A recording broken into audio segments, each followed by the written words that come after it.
You ever lock eyes with a stranger and feel your stomach drop? Tonight, you'll learn why. These aren't ghost stories. These are real people in the wrong place at the wrong time, and they barely got out alive. Hit that like button if you're watching past midnight. Subscribe for more horror you'll wish was fiction. And comment your city below. Who knows? It might be the next one in our stories. My name's Darren Holt, and this happened in July 2002 when I was 23 and stationed at Ellsworth Air Force Base in South Dakota. Back then, my closest friends were Eli Vargas and Natalie Pike. We were inseparable. Base life in the middle of nowhere can do that to you. One weekend, we planned a road trip to Denver for a music festival. Natalie offered to drive her old black Jeep Cherokee, and by noon, we were cruising down a stretch of Highway 85. Nothing but farmland and heat waves. About an hour in, Eli noticed a white SUV pull out from a side road and fall in behind us. At first, no one thought much of it. But when Natalie switched lanes, the SUV mirrored her. Again and again. Finally, red and blue lights strobed behind us, unmarked but unmistakable. We pulled over. A man stepped out, tall, bald, wearing a generic black tactical vest, no badge in sight. His demeanor didn't match a cop either. Instead of approaching the driver's window, he circled behind us, checking bumper stickers, peering through the glass at our bags. I noticed two other men still in the SUV, both watching us closely. Something felt wrong. Natalie, keeping her cool, asked through the window what the issue was. The man sidestepped the question and demanded her license and registration. She hesitated, but handed it over. He walked back to his vehicle and didn't return. 10, 15, nearly 20 minutes. By now, we were on edge. Eli whispered, "This isn't a cop." Eventually, the man returned, this time with his two companions. They flanked the Jeep while he leaned into Natalie's window. "Is your old man military?" Natalie's face barely flinched. "No, I am. So are they." The effect was instant. The guy's eyes flicked to the other two, a silent exchange passing between them. A long pause. Then, without another word, he handed her license back. "Drive safe." They peeled off before she could even start the engine. We sat in stunned silence before Natalie muttered, "They were going to rob us." We all knew it. We made it to Denver. The trip was a blur after that. But a week later, while watching the local news in the rec room, a report aired about a double homicide on Highway 85. A young couple found shot and dumped in a ditch. Their car? A stolen white SUV. I felt my stomach drop. It wasn't just the crime. The vehicle in the footage matched the one that pulled us over. We immediately filed a report with the base's OSI and local police. I've never forgotten how a simple detail, a military decal on Natalie's windshield, might have saved our lives. I haven't spoken about it since, but people should know, not every uniform is official, and some roads don't offer second chances. My name's Eric Marlowe. This happened back in 2019. I was on a solo road trip from Boise, Idaho, down to Flagstaff, Arizona. It was supposed to be a clearing my head, leave the bad breakup behind kind of trip. Miles of empty road, Old gas stations. Nothing but static on the radio. Somewhere past Kanab, Utah, my car started acting up. The engine light blinked, the temperature gauge swung hot, and I lost power steering, all in the span of a minute. The road stretched out dead and empty in both directions. No towns for 30 miles. I pulled over near a sun-bleached billboard advertising a long-shuttered diner. Open desert, scrub brush, heat waves.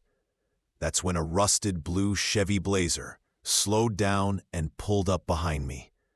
A man stepped out, mid-40s, heavy-set, sunburnt skin, long greasy ponytail. He wore a sleeveless denim jacket and a faded Death Valley Speed Shop tee. He smiled in a way that made my stomach turn.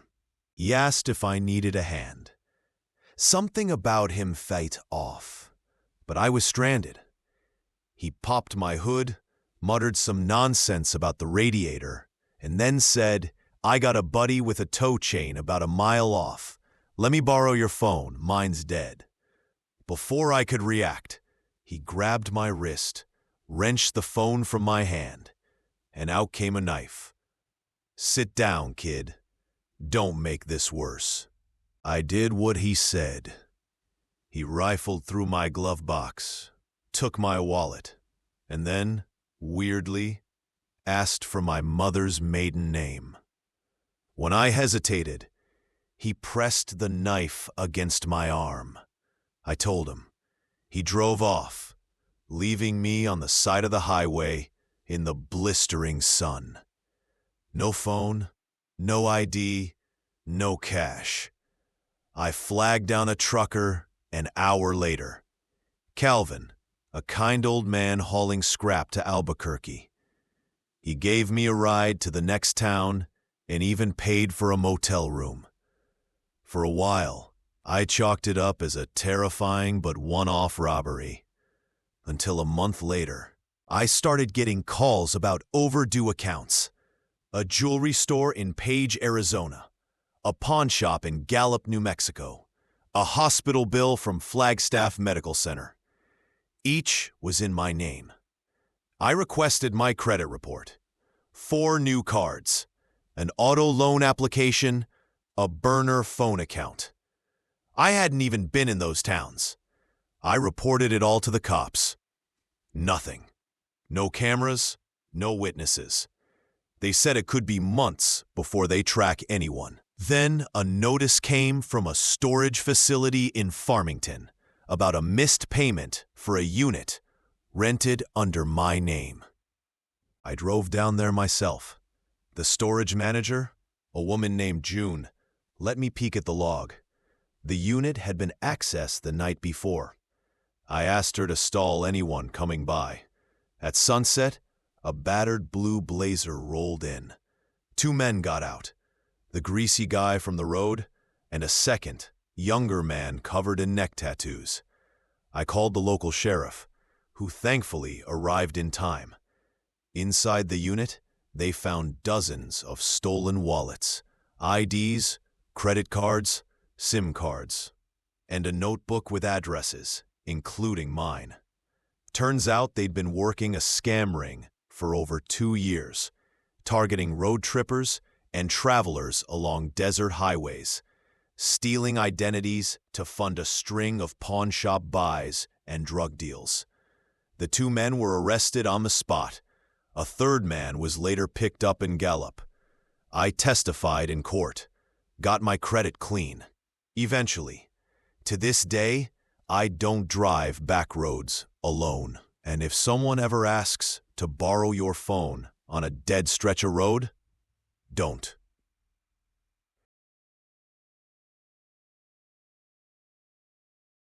I'm Mason Torres, senior at Cypress State University, a quiet little school tucked in Northern California. Every spring, everyone makes the pilgrimage to Shoreline Bash, a legendary beach party 2 hours away at Laguna Crest University. I'd never gone, but my roommate Kyle and our friends Devin, Ravi, and Joel talked me into it this year. We packed Kyle's rattling old sedan and hit the road on a Friday afternoon. Everything was smooth until Ethan showed up. Ethan was an old acquaintance, not really part of our crew. Loud, clingy, socially clueless. The kind of guy who invites himself into your life without permission. We hadn't told him about the trip. After a long search for parking near Shoreline Heights, we found a spot thanks to Kyle's sister's roommate. Her place was crammed with partygoers. Perfect. On our way back from a late-night alcohol run, there he was, Ethan, leaning against a post, hands in his pockets, acting like he'd been waiting. None of us had told him where we were staying. None of us had invited him. Without missing a beat, Ethan fell in step beside us. Surprised to see me? He grinned. We ignored him, but somehow, when we reached the apartment, he darted inside ahead of us, claiming, "I'm crashing here." He didn't even know whose place it was. Kyle's sister, not recognizing him, let it slide until Kyle snapped and threw him out. We should have known then it wasn't over. The next afternoon was Shoreline Bash. Thousands of people, rooftop parties, kegs, live DJs. But back at the apartment, when Joel checked his phone, his face went pale. "Yo, Ethan's location is right on us." Somehow, he'd been tracking us through the night. As soon as Joel mentioned it, the dots started moving. Fast, like he was driving away. It was psychotic. We shrugged it off, laughed it off. Big mistake. Well after midnight, I woke up to the unmistakable sound of shattering glass. Heart pounding, I grabbed an empty bottle and crept through the dark apartment. The sliding balcony door was destroyed. A rock sat in the middle of the floor. Out of the corner of my eye, the closet handle twitched. I almost opened it, but instinct told me to wake Kyle first. When we returned, the closet door was open, empty, except for a 12-inch chef's knife gleaming on the closet floor. Ethan had been hiding in there. We woke the whole place up, called the cops. Their advice? Happens every Shoreline Bash weekend. Lock your windows. By morning, Ethan had blocked us all. Vanished. No messages, no sightings, nothing. I still don't know what might have happened if I'd opened that door. Still think you're safe on a quiet highway? Or alone at a party? Or with the guy offering to help you fix your car? Remember, monsters don't always look like monsters. If you made it this far, hit that like button, subscribe if you're brave enough for more, and comment your hometown below, because your story might be next.